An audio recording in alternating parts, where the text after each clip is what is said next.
Добро вечер, почитувани гледачи. Во следните 10 минути да погледнеме што ја одбележа домашната културна сцена. На свечена премиера во присуство на македонскиот државен врв.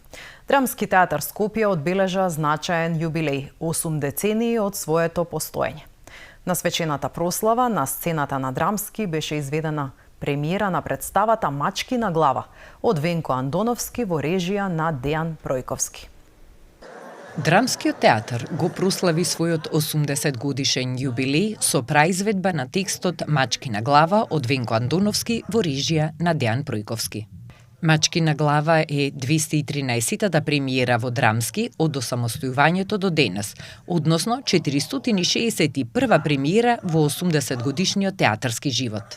Драмскиот театар е најрелевантната македонска театарска институција и овој јубилеј многу значи не само за драмскиот театар, туку за македонскиот театар и за македонската култура воопшто. Сметам дека навистина драмскиот театар има успешен развој во овие 80 години и едноставно сум горд што имам можност да бидам јас тој кој што ќе биде човекот што ќе го предводи ова чествување.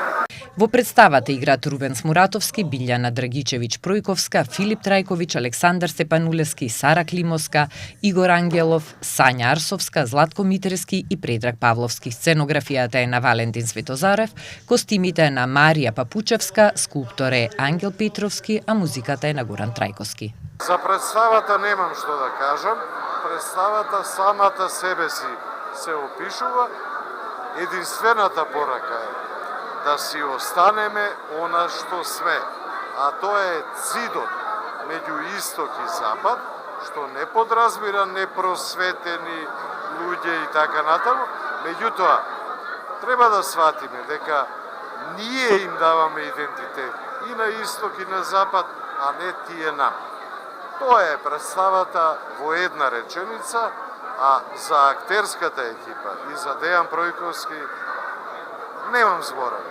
На свечиното одбележување на 80 годишнината од основањето на Драмскиот театар Скопје присуствуваа голем број на министри, градоначалници и актери од различни генерации, како и голем број влюбеници во театарската уметност. Голем јубилеј, тоа значи дека една институција која што е една од водечките театарски институции во Република Македонија доживува една кулминација во последните години и како програмски активности и како млад кадар што е освежен во последниве неколку години. Театар кој што од секогаш се грижел и бил носител и поставувач на македонската драматургија во Македонија, промотор на младите актери, промотор на младите режисери и драматурзи. Тоа е во суштина што е важното за драмски театар, што опстоел толку години, без разлика што работи во овакви стандардни услови, сепак е институција која што во наредниот период ќе доби нова институција, почеток на изградба на нова институција. Представува големо задоволство што вечерва сум присутна на оваа представа, со која всушност се представува јубилејот на Драмскиот театар. Драмскиот театар е дел од нашата историја, од нашата култура со особен придонес. Им пожелувам уште многу години успешна работа. Со една минута молк во галеријата Јустина и Родолјуб Анастасов при Музеот на град Скопје, а во присуство на значајни представници на ликовната, академската и на културната сцена на Македонија. Се одржа комеморација за доајенот на македонското сликарство, еден од најважните автори на современата македонска уметност и професор од првата генерација професори на Факултетот за ликовни уметности Родолјуб Анастасов, кој почина на 91 годишна возраст на 4 април во Скопје. Во галеријата Јустијана и Родолјуб Анастасов во рамки на Музеот на град Скопје се одржа комеморација во спомен на доајенот на современата македонска ликовна уметност, професорот Родолјуб Анастасов, кој почина на 5 април на 91 година. Ми представува особена чест што имав можност да се запознавам со професорот да го посетам неколку пати со пријатели и официјално од страна на Музеот на град Скопје, а и неофицијално во неговото ателие и секако и овде во музеот на многобројни изложби во текот на овие минати години и сум многу благодарен и среќен што ја имав таа чест. Родолюб беше еден многу непосреден, пријатен човек и покрај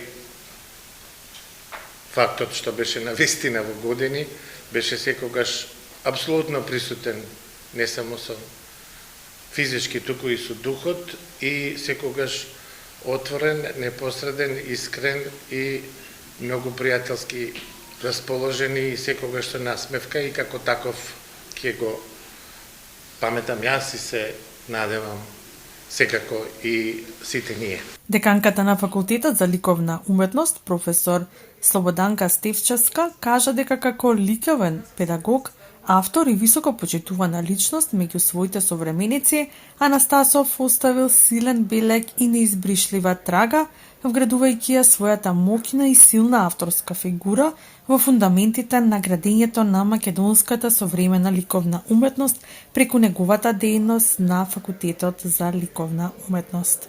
Анита Бошкова-Дуковска од Музеот на град Скопје, која што е одговорен кустос во галеријата Јустинијан Родолюб Анастасов, на комеморацијата кажа дека тој бил најмаркантна и најавтентична појава на нашата ликовна сцена. Прекорно минуциозен, посветен до перфекционизам на своето сликарство, секогаш спремен за длабоки филозофски вдъхновени разговори и со неверојатна луцидност и носталгија зборуваше за времето поминато како професор на ФЛУ, за своите студенти, својата сопруга Јустина, своите пријатели, семејство и општа за уметноста поголема од животот. Анастасов беше професор по сликарство на Факултетот за ликовна уметност во Скопје, каде ја уствари својата професорска кариера.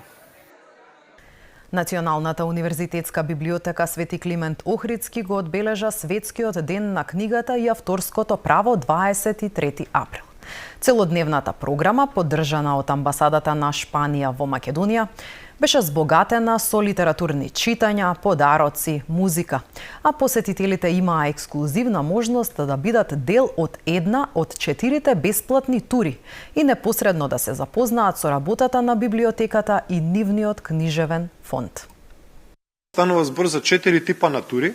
Првата тура е така наречена основна тура, бидејќи станува збор за прошетка, разглед низ библиотеката, за целокупното функционирање на библиотеката, начинот како таа доаѓа до материјали, каде се чуваат материјалите, она што е за мене многу интересно, историскиот развој на библиотеката, од незиното формирање од 1920 година, па се до ден денес.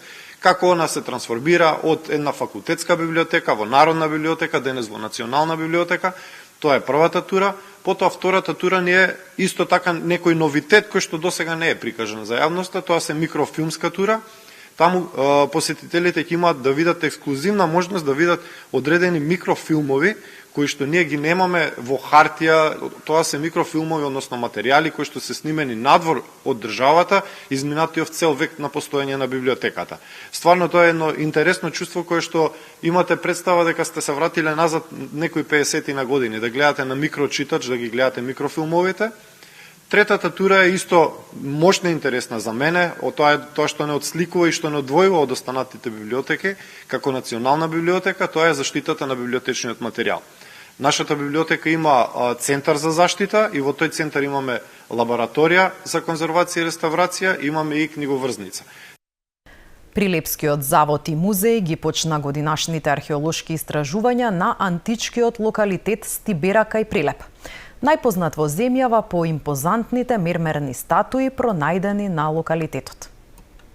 До средината на мај ќе се работи на откривање на подземната инфраструктура која се востанови со геоскенирањето во 2023 година. Резултатите од геоскенирањето, направени со опрема од Археолошкиот музеј на Македонија, упатија на постоење улица со широчина од 6 метри, која почнувала од долниот сектор гимназиумот, па се протегала до горниот сектор каде бил градскиот плоштад со агората. Стибера бил антички град со околу 20.000 жители. За тогашно време големо средиште и кој најголемиот процуд го имал од 3 век пред нашата ера, па се до 3-4 век од новата ера.